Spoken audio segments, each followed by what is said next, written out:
This was paid for by Team Kennedy.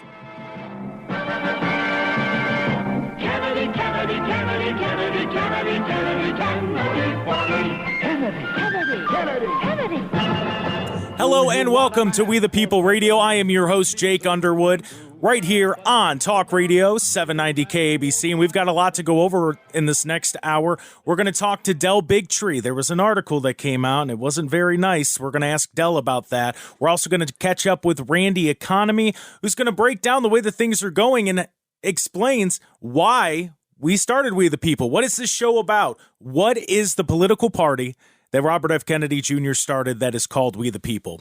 We also catch up with one of the top advisors, Charles Eisenstein. He's a brilliant man, and I cannot wait to speak with him. And we also speak to Rob Lucero, who's in charge of telefundraising and also the head of Viva Kennedy 24. We're going to find out about that. But first, I do have a few things to let you know about that we're doing here on the campaign. The big one, of course, is Night of Laughter with RFK Jr. and friends. You're going to have Bobby Lee. You're going to have Tim Dillon, Adam Carolla, as well as others joining him for one night. It's going to be in downtown LA at the $1 Million Theater. Tickets are available at Kennedy24.com, as well as we have a President's Day auction going on with a lot of cool items. Once again, check that out on the website, Kennedy24.com, and a really unique one. Let me ask you something. Do you want to go sailing? And if you said yes, do you want to go sailing with the Kennedy? Because that opportunity might not be as far-fetched as you thought it would be, as we have a sweepstakes going to win a chance to go sailing on the Pacific with RFK Jr.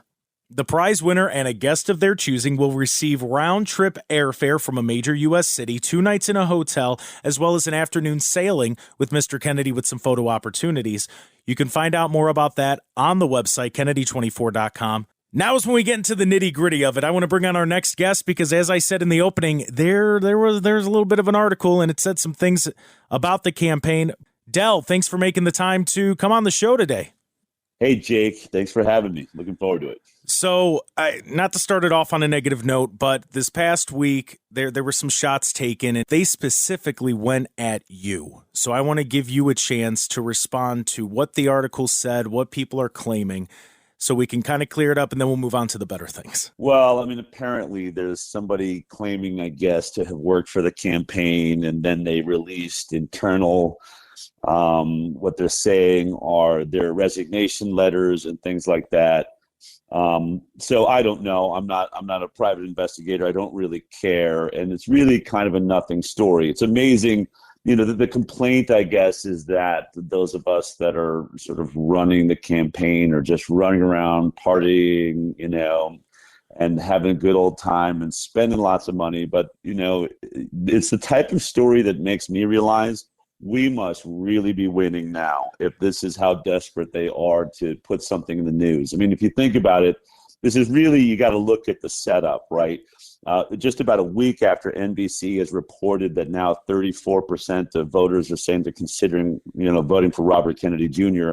And when you look at that, when you think of a three-way race, which is what this is going to be, it's going to come down to Trump and Biden, if that's the nominee for the Democrats, and Bobby Kennedy in a three-way race. 34% of it, you know, technically wins it, you know, in these close battleground states. So we are really excited. It's huge news. And I've been saying to the staff for many months, you wait. When we cross that sort of 30% mark, I said, then all gloves are off. They're going to come at us with everything they've got. And then you put that on the back of Biden had a terrible week last week. And, you know, everyone knows that now there's real questions about his ability. Is he fit to be president? Apparently, it was decided he's not fit enough to stand in a trial based on, you know, having taken these documents. And, you know, we are saying from the campaign that really it's not for us to decide. It's for the people to decide. People need to see this man in debates. This is why this is a problem. When you don't have candidates, you know, going through debates, there was, you know, Bobby was running as a Democrat. He decided to leave because of the corruption, but you still had other people wanting to run against Joe Biden. And doesn't matter whether you think you've secured it because you're president of the United States. This is how the people get to determine if you're fit to be president. Can you handle the pressure of a debate situation? I would say the same thing about Donald Trump. Even though everyone knows it looks like he's shored up that nomination before it even started, it's really not democracy for these guys to stay out of the debates, because all those people that think they like Donald Trump are making that decision based on something that they saw, 4 years ago. Is that the same man? Is he still in the same conditions? Is he still fit to be president? This is why we have debates. And when we see both parties really not fulfilling this obligation to the people, that's what starts to tell you why you need to declare your independence. This is why you need to stand up, and they know it. So, DNC has a terrible week. Their candidate looks like he's not going to be, fit to, stand on trial. Therefore, is he fit to run the country? And now you have Democrats terrified that he can't beat Donald Trump under those circumstances. All of that hit. So the very next day, the first attack was they were trying to say that there was some sort of corruption between our campaign and the super PAC that ultimately put out the Super Bowl commercial. I mean, look at the week we had, right? It was amazing. This commercial went out. Our campaign, so people try to understand it, because I didn't before I really got into the politics, is a PAC is a group of people that raise money. They really like a candidate, and they can do whatever they want. The only rule is our campaign, I'm director of communications. I'm all about making commercials for our campaign, but I don't get to talk to the PAC at all. I can't tell them what I would want in a commercial or anything like that. But they ended up making, that commercial for the Super Bowl, which was, I'll say honestly, not the commercial I would have made myself. But man, I love it. I love that it's out there. And obviously now, 120 million people now know we're running for president. So under that entire week, you have, the DNC is dealt a fatal blow with the understanding of what's happening with Joe Biden and whether or not he's fit to be president. You've got Donald Trump is surging in the polls against Biden, and then we're showing a 34%, which means we're now officially in the race, and we're really, drafting, as I would say, in a bicycle race right behind Biden. I think we're going to pass him up. I think people are about to realize that there's only one guy out there that can actually beat Donald Trump. And this is what the DNC, shockingly, really, they should almost be supporting us if they really are against a Donald Trump presidency, because it is clear their candidate is not the one that can win this. So all of that, you've got this amazing candidate that I think the Democrats are now terrified, that the party is anyway, that they're going to start moving over to Bobby. And I'm telling you, they should. There's only one man now left in this race that actually can beat Donald Trump, and that's Robert Kennedy Jr. They know it. And so they had the attack piece. They came at us saying that, there's corruption between us and the PAC. It's totally baloney. And now they found some desperate person, I guess, that wants to complain about the campaign and obviously just isn't looking. I'm all about a proof is in the pudding. And that's all that I really care about. I don't care what people's opinions are that are out there. All I want, the only opinion that we actually care about is, have you listened to Bobby Kennedy? Have you gone to his YouTube channel, Robert Kennedy Jr., Kennedy24.com, where all the videos, all the information is on him? Are you following him on Twitter? Because that's the opinion that really matters. And think about that article in the end, Jake. Basically, what they're saying is there's these internal people that love the campaign so much more than those that are actually running it, that they thought what they should do is break their non-disclosure agreements, share their emails, try to take the campaign down because they're the good guys. I mean, it's really absurd. And then something else, it quotes you saying, we're all rock stars. I need to explain something to the people who read that. He's saying it as a motivation. He's telling us we're good at our jobs. Let's go rock it out. That doesn't mean that we're going to throw a concert. He's saying that we're good at our jobs. We're rock stars. Just, I don't know how that can get misconstrued, but I guess things were taken literally. So we got to wrap up here, Del. We've had some of the best crowds that we've seen in Las Vegas, Tucson, Arizona, and then Grand Rapids. It was to the point we thought the fire marshals were going to shut us down. We had to set up a completely different room where people watched the live stream.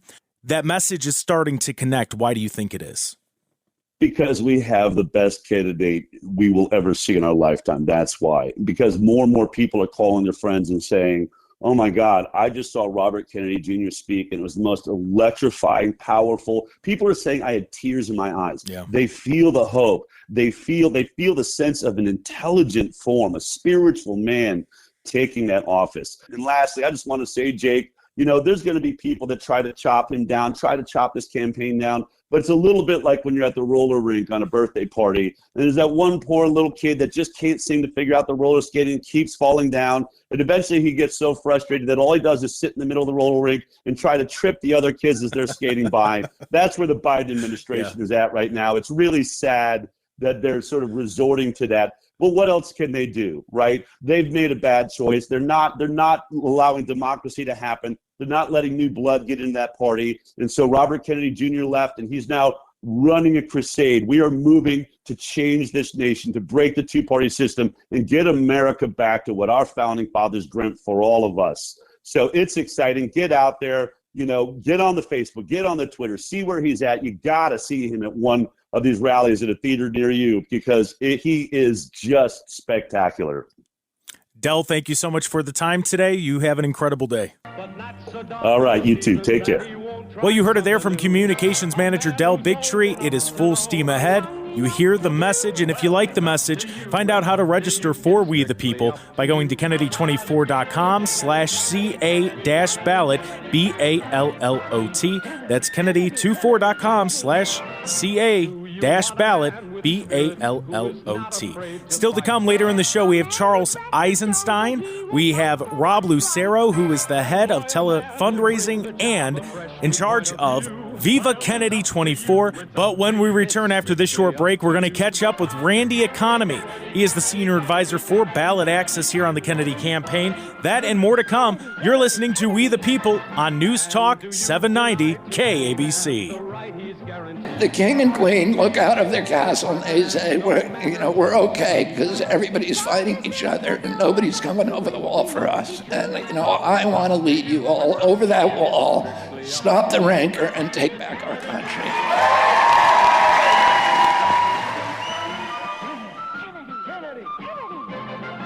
The following is paid for by Team Kennedy.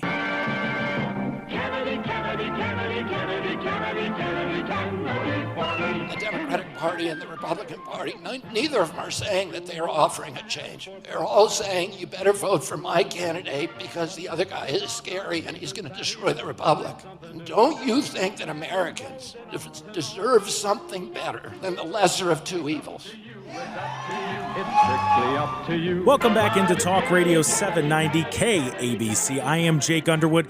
This is We the People, and you heard our candidate talking about it there. That, of course, independent presidential candidate Robert F. Kennedy Jr. talking about how we have to pick between the lesser of two evils. We're not hearing any policies. We're not hearing what's going to be done, what needs to be done from either candidate. Meanwhile, independent presidential candidate Robert F. Kennedy Jr., he's talking about building up the middle class, going as far to say we're only as good as our middle class. You can, of course, see those policies on Kennedy24.com. But, of course, his policies, it doesn't mean much if we can't get him on the ballot. That's why we welcome in our next guest. Talked to him last week. We're bringing him back because he knows it all. We're going to talk to Mr. Randy Economy. Randy, how you doing? Yeah, I don't know if I know everything, but I think I know enough to be able to get where we need to go here in California to get Bobby on the ballot. That's right. I'll tell you, just talking to you, you know your stuff, and that's why I love bringing you on, because you keep me, you keep my head right, so I don't, overthink it or anything. So first, I kind of want to make it as simple as possible for Sure. the people that are listening. How many signatures? What is that magic number we need in California? Well, we need about 77,000 people to join the We the People Party. And we have between now and one day after Independence Day, which I think is kind of a sign from God, if you sit and think about it, to be able to go ahead and declare our independence, free from the traditional two-party political system here in California, and to be able to create our own movement called We the People and the We the People Party. So I think everything is lining up perfectly from the stars, if you can imagine that, and we're rocking and rolling and getting this thing done. And so for people who might not understand, because it really is complicated, Can you put it in, and this is a tall task, so I apologize, but can you put it in simple terms? Why did we have to start We the People? You know what? It's really not a hard task, and it's really not hard to explain. You know, in presidential politics, especially here in California, voters have options, and candidates have options too to be able to secure a location on the ballot for the November election.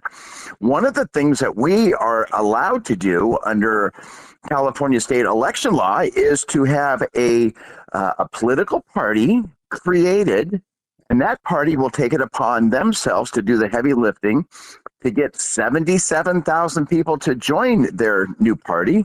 And that party will in turn hold a nominating convention, just like the Democrats and the Republicans do. And they will nominate a candidate to actually be their standard bearer to be able to run for president of the United States and vice president. So we're not doing anything extraordinary.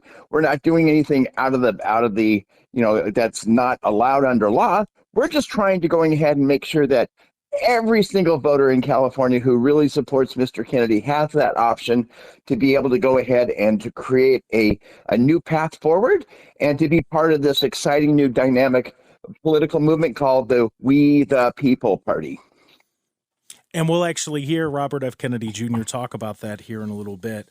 But I just the greatest thing about this campaign is we have the world's greatest spokesperson in Mr. Kennedy himself, and his words are powerful. His passion is what inspires me every day, and I think that when we have a leader like that who is willing to take chances and willing to think out of the box and willing to make sure that democracy matters and that people are the bane of the existence of regards to our democratic process.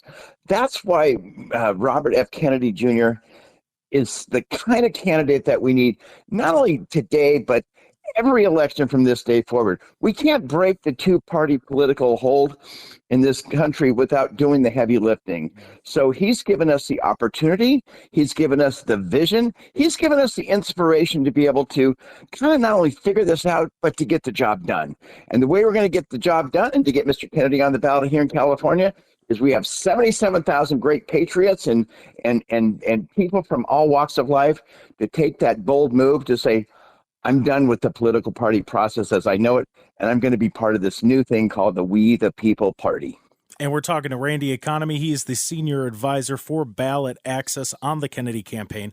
So, Randy, let me ask, when it comes, because I know for some people this is going to be a new thing, registering for an independent party. Sure. What are some of the challenges that might come? Does that mean they have to vote for Robert F. Kennedy Jr.? No, what it does is it gives the political process the opportunity to live live and well here in California. Just because you become a member of the We the People Party does not mean you are obligated and required to vote for Mr. Kennedy for the November election. In a perfect world, absolutely, we would love to have everybody as a member of the.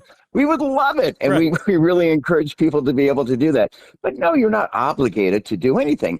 That's why we have a secret ballot here in America, and that's why we still need to be able to protect our God-given right, our constitutional right, to be able to participate in this wonderful experiment called American democracy.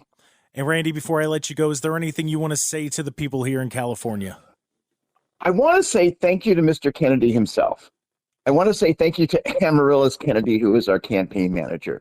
I want to say thank you to every single person who are volunteering their time tirelessly, day in and day out, to help us get this campaign not only successful here in California, but in every state in America.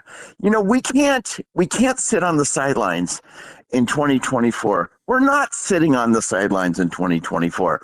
We've got a really great opportunity here to make history and to make sure that our voices are heard loud and clear in November. So we have to do the heavy lifting. It's not rocket science, guys. It's just being able to go ahead and do simple things to make a really huge, big difference. And it starts by re-registering and joining us at We the People Party here in California and other states as well where you have that opportunity.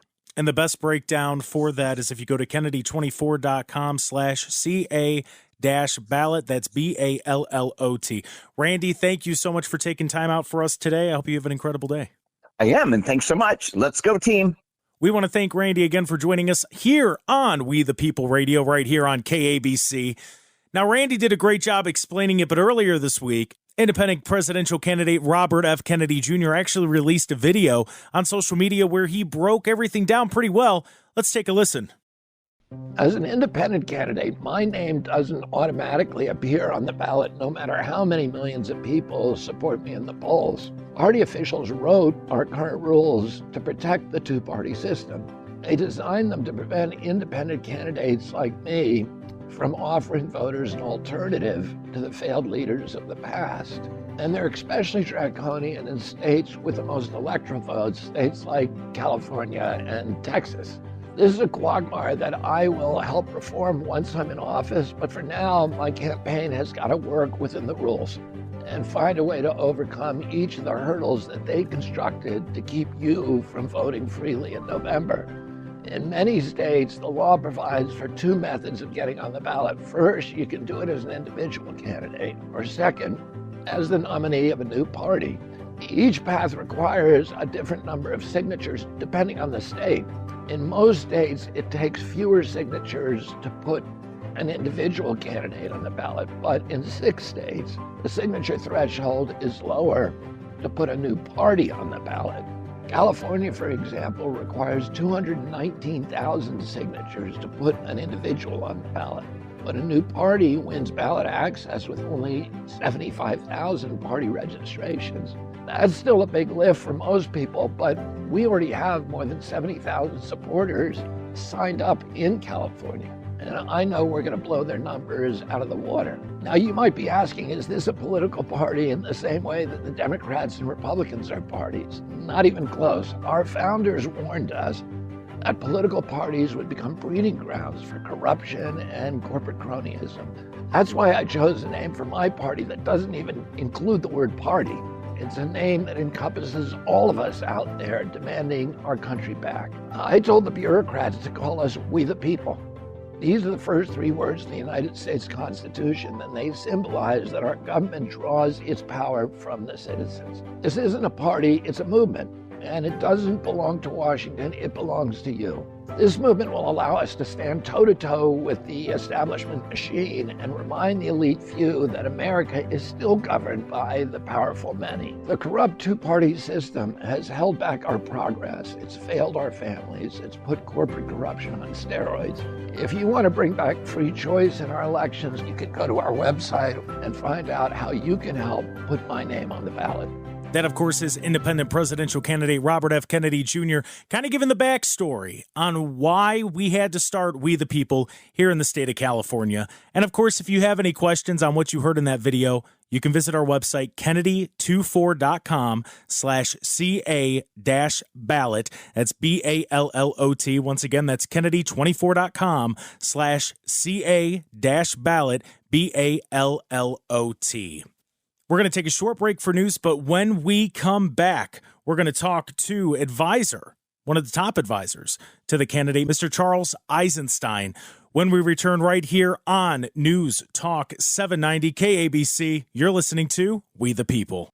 Tim Dillon, Rob Schneider, Bobby Lee, Mike Binder, and others come together for a night of laughter with RFK Jr. and friends. February 21st at the $1 Million Theater in downtown Los Angeles. Nobody in the natural world is handing each other trophies. There's no bear getting up at a podium and going, I am a voice for the voiceless. Hosted by Cheryl Hine. February 21st at the $1 Million Theater in downtown Los Angeles. More details available at kennedy24.com. I'm Robert F. Kennedy Jr., and I approve this message. The following is paid for by Team Kennedy.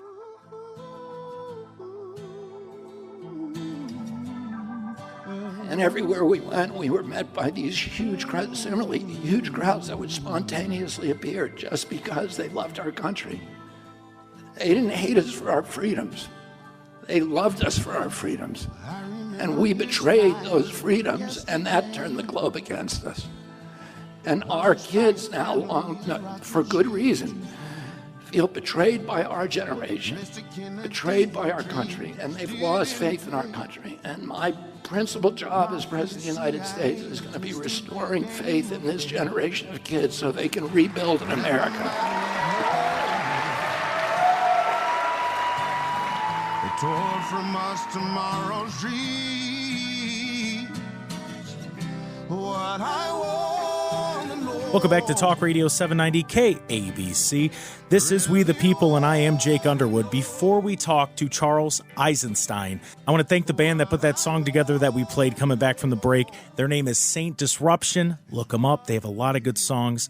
That song is incredibly catchy. It's stuck in my head constantly since we discovered it. It's a very good song, and I just want to thank them for not only sending that to us, but for making the song in the first place. Some things I want to cover. We have some events coming up this week. You heard the ad for it earlier in the show. A Night of Laughter with RFK Jr. and friends. His friends include Tim Dillon, Bobby Lee, Rob Schneider. It's going to be hosted by Cheryl Hines, and there's going to be a lot more comedians. That's going to be tomorrow night, at the $1 Million Theater in downtown L.A. Tickets are available at Kennedy24.com right under that events tab. Click California. You can see everything going on. Another event that's being held this week in California, it's a virtual event with Robert F. Kennedy Jr. and some special guests. That's this Friday at 5 o'clock. Once again, you can RSVP or register on Kennedy24.com. And now, without further ado, I welcome in one of the top advisors to the Kennedy campaign, Charles Eisenstein. I want to thank you for joining us today on We the People Radio, because you are, I will say this as somebody who's heard you talk in Zoom meetings, you have a very calm presence about you. And whenever somebody asks me about you, I just say that you basically are one of the greatest philosophers. Just, you have a way of approaching things. The way that you talked about hope today really resonated with me, and I wanted to first thank you. But I wanted to find out what led you to where you are today with the campaign. Well, thank you, Jake. That's very kind of you to say that. Yeah, I am kind of a philosopher of sorts, and I've been commenting on writing about many topics: economics, science, technology, spirituality, the trajectory of civilization, for quite a long time, and never thought I would get involved in electoral politics, simply because my ideals were so far from political reality that it just seemed impossible. But when Robert F. Kennedy Jr. came along and resonated with some of the things that I've been saying for so many years, I was brought in with kind of a new hope. And I think a lot of people who have, like, one of the things I write about is, you could call it transpartisanship, or transcending the divides of our society, liberal, conservative, right, left, black, white, and this political culture where the primary tactic of every side is to make you hate the other side. And so when Bobby Kennedy came along and resonated with a different approach, I stepped in to the campaign, and I've been there for 9 months now. And you bring up a good point, because I noticed that too with this campaign. Campaigns. So my background's in media, and I've interviewed a lot of people from different campaigns, and you never really hear of a campaign where, if it's a Republican candidate, you don't hear of Republicans and Democrats working together on that campaign, or vice versa. It's just strictly party lines. And that's kind of something that attracted me to the campaign as well, because as you talk to different people, you have independents, you have Republicans, you have Democrats. And plus, it goes along with healing the divide. And that's what the candidate stands for. So that's the fundamental problem of our country. Like, all of our crises would be easy to solve if we could only come into coherence. Right. The reason that the reason that our society is so paralyzed is that we spend 99% of our political energy fighting each other. And if we could unify and transcend the two-party duopoly, there's no problem that we would not be able to solve. No, you're spot on. I noticed this It's funny. Everybody wants to talk about black and white and left and right. But if you look at the problems that are going on in small town USA with the housing crisis, and, you could talk about the problems with single parents and, drug use and different things like that. Yeah. It's the same Addiction, problems. chronic disease, all these things. And those are the same problems that are happening in the inner cities. And if they came together and said, hey, we're sick and tired of being sick, we're sick and tired of not being able to pay our bills, so much would get done if they realized how much they actually had in common. Right. There's a fundamental unity that exists in potential that is impossible when people identify so strongly with the opinion tribes that society has been divided into. And that's why I think we need an independent candidate, and that steps outside of that programming, like as soon as that's the first question people ask is, which side is he on?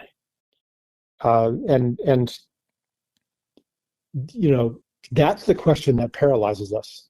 Yeah, it's I've had people ask me that, and they're like, well, is he right or left? And he's not. He's I don't even say he's in the middle. I just tell him that he's on your side, because you don't hear. Some of his positions are right, some are left, some are completely unidentifiable.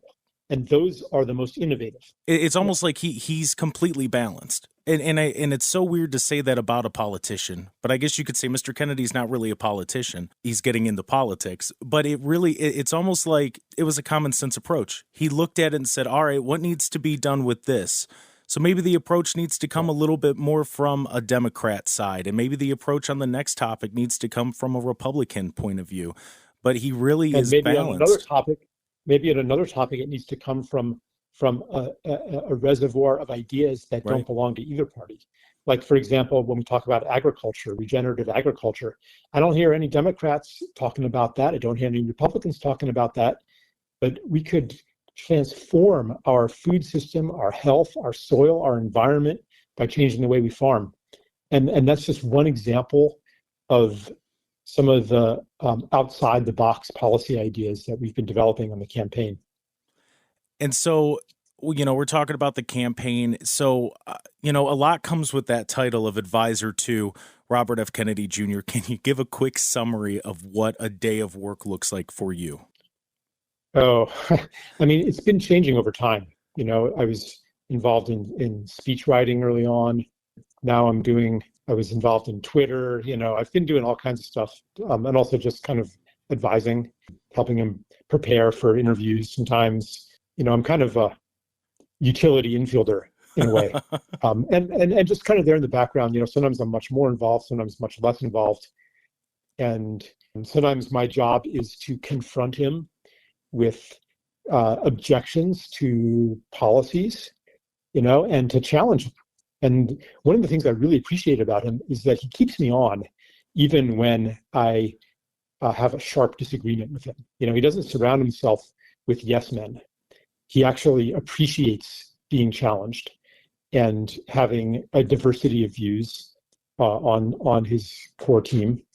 And I think that's really what we need in this country. We need a president who is not wedded to either side of any issue, but is willing to listen to everybody.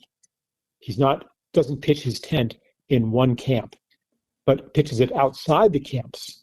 And then people come and he can survey all of their ideas, all of their opinions, their passions, and identify the shared values underneath all of those.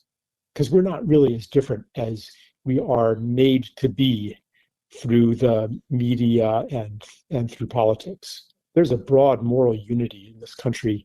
And as you were saying before, a broad common interest in transforming our economic system, restoring the middle class, turning our national energies toward peace away from war, cleaning up our water systems, repairing our infrastructure, restoring our industrial base, securing the border in a way that's compassionate. There's most people who are doing something about chronic disease, getting corporate influence out of government. I mean, these are all things that Bobby's running on. And I think there's probably 70, 80% of Americans who would actually agree on most of those.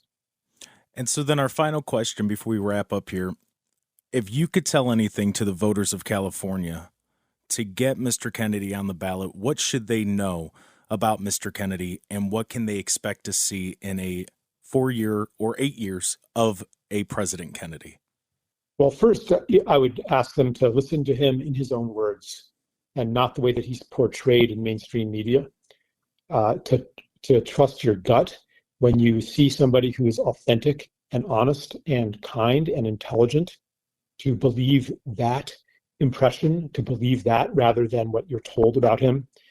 And then to consider what he's saying. I mean, how will it change the country in 4 or 8 years?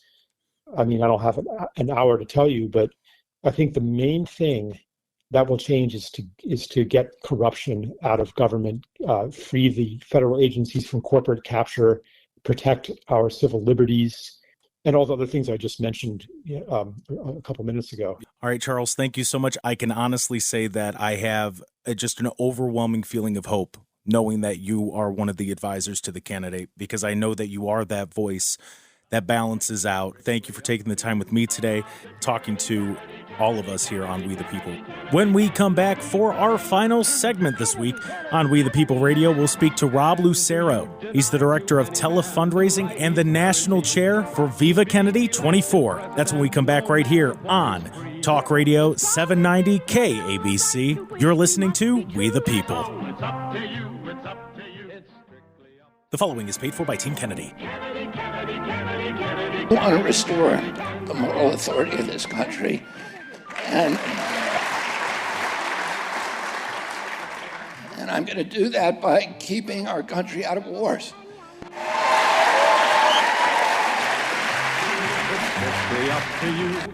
We welcome to We the People Radio Rob Lucero, who's a pretty busy guy when it comes to the Kennedy 24 campaign. He's the director of telefundraising and the national chair for Viva Kennedy 24, which we're going to find some more out about today.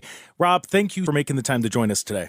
Happy to be with you, Jake. First, let's get into the one that I think a lot of people are impacted by the most, and that would be the director of telefundraising. How difficult is that job first? You know, I've actually been a professional fundraiser on and off for almost 30 years, mostly in the nonprofit and grassroots political spaces. And I have to tell you, working for the Kennedy campaign has been the easiest sell. I mean, we have the best product I've ever dealt with. And so we do a lot of outreach to people that have signed up on our system to support us. So it's a very supportive audience that we have. It's different than cold calling, things like that. And to take a step back, I actually was the architect of this team going back to just before the Boston kickoff of the campaign. After Boston, I wrote the proposal on a napkin, and Dennis Kucinich said, well, why don't we put it in an actual, document here? And so we've been able to grow this thing, our own fundraising movement that has grabbed some, headlines and caused some how should I say, worry on the part of the established political machine because we're being successful, So it all started with an idea on a napkin. Right. And some credentials. But a lot of good ideas start off that way. Let's get a little more in depth on Viva Kennedy 24. What is it? Mm-hmm. Why is it so important? Well, I get to say that the same man that introduced Bobby Sr. in 1966 to Cesar Chavez introduced me to Bobby Kennedy Jr. in 2018. Wow. This is a gentleman named Paul Schrade, who was a UAW leader under Walter Reuther in the 1950s. And that's when he first met the Kennedy brothers at one of the early conventions in 1956. So Paul had a long relationship that ended only about 15 months ago when Paul Schrade passed away in his mid-90s. But Paul was one of the people that was shot at the Ambassador Hotel the night that Robert Kennedy passed away. But it was Paul who, to his dying day, fought for a real investigation into a second shooter that actually killed Robert Sr., which is, of course, the whole story. Paul and I had connected in 2018 when I was doing a kind of a podcast that was reviewing a lot of the key events of 1960. So Viva Kennedy comes out of the movement in 1960, and then that was revived again in 1968 to support first President Kennedy in 1960, and then Bobby Sr. in 1968. And I am of a Mexican-American background. You know, my family's been in California for over 100 years on almost all sides of my family. And before that, we were some of the families that were in the Arizona, New Mexico area in the 19th century. So, you know, we're one of these hyphenated American groups with a story. And when it comes to Viva Kennedy, a lot of us that fit into this Latino bracket in demographics and political studies, you know, we are people that have been on this land from time immemorial. We have a deep stake in this country. Many of us have served in the military. I did not, but there's over 10 men that have served in the military in my family. And many Latino families are like this. So it's people that have been here for multi-generations. It's newer people. But the Viva Kennedy banner in Viva Kennedy 24, reviving the original Viva Kennedy, is a very important clarion call to go out across the country, first with the largest minority group now, which is the Latino population, but also to the broader population that this can be a renewed celebration of what the potentials were with the Kennedy brothers in the 1960s, as represented by Bobby Jr. today. You know, it's really interesting, too, because as I talk to more people in this campaign, whether it be on We the People radio here on KABC or just, you know, when we're on the road and we're at events and different things, it's interesting how everybody has that little connection. And it just brings a lot of hope, and it's very cool. And your story did that for me. It brought a lot of hope, and it's just really cool to have that understanding. So thank you for providing that. So let me, if I can add one more element to absolutely. it, which is that, you know, my father, I'm Robert, and I'm Robert Jr. My father is Robert Sr., and he had written a letter when he was 13 years old, maybe 12 years old, to Robert Kennedy when he was campaigning in 1968. And he just wrote him a simple letter saying he wanted his autograph. But he was, you know, caught up, as a lot of people were in that spring, and wanted a letter back. And he was here in LA. And of course, Bobby was murdered on that June night, 1968. And I bring that up because Bobby Jr. has mentioned in his speeches that his biggest stumbling block right now, he's getting over 40% with young people. He's got independent voters. The biggest group that is hesitant about him is baby boomers. And I think part of it is not just because what he said, which is that they watch a lot of cable news, but there's just deep wounds from the 1960s where people don't quite trust yet that that hope they had in the 60s can really be revived, because they've been let down so many times over the last 50 years that they're very, very guarded.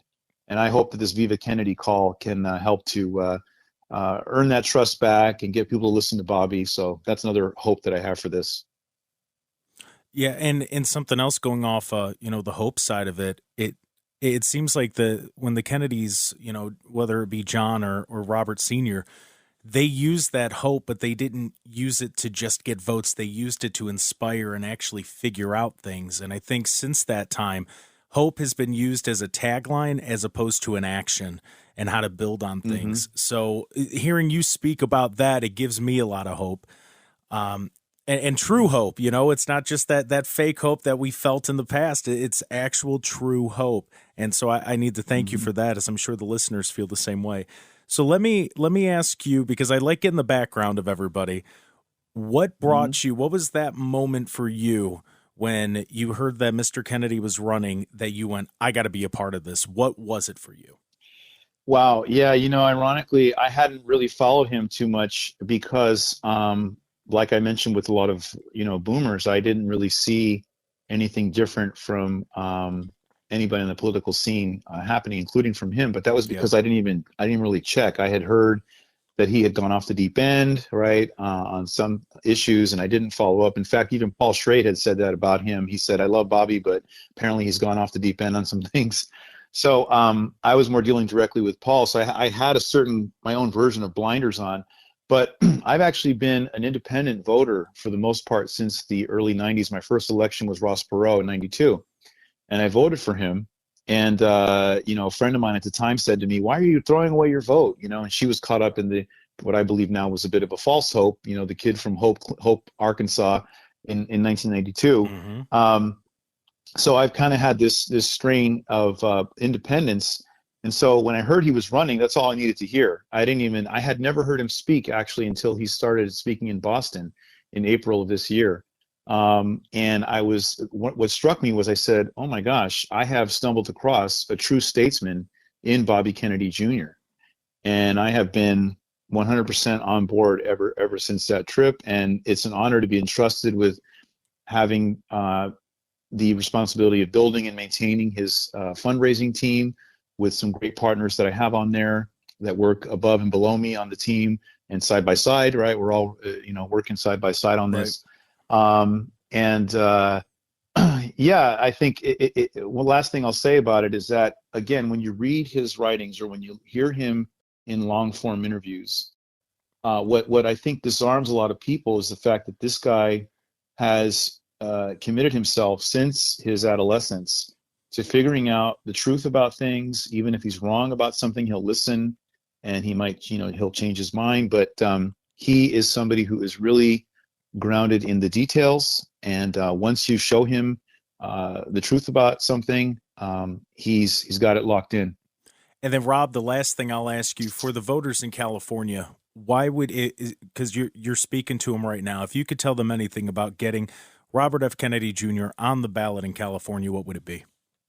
I think it would be that we have an opportunity with this election to really eat away at that pessimism and cynicism that was unleashed in the summer of 1968 across the country, but especially here in California, here in my native Los Angeles, when Bobby Sr. was killed. And I think that what you've seen so far from the Democratic National Committee is just absolutely terrible in terms of the way they've shut down any real primary process, locking Bobby out. They're still continuing with certain dirty tricks, as you might have heard about. So registering for the We the People Party, which is very easy to do. You go on there, update your registration, click the other box, type in We the People. You'll get a letter in the mail that says you're not registered in a party anymore. You'll get no party preference, but that's because until we get the 75,000 people that we need to do this, the We the People Party won't exist in California. Once we get that 75,000 people, you will then be in the We the People Party. So it sounds complicated, but I think it's part of the continuing policy of the Democratic Party, the DNC, and others to keep a one-party system going. So we're trying to break that. And Rob, you said it. I'm going to give the website where they give the step-by-step guide, kennedy24.com/CA-ballot. That's BALLOT. Rob, I want to thank you for taking the time out to speak with us today, and I hope you have an incredible day. Thank you again. Thanks so much, Jake. Take care. And that's all the time we have this week on Talk Radio 790 KABC here on We the People. I want to thank Del Bigtree, Randy Economy, Charles Eisenstein, and Rob Lucero for making the time to come talk to us today. Any questions you have about anything you heard, feel free to check it out at kennedy24.com. And until next time, I have been Jake Underwood. Have an incredible week. We'll see you next week.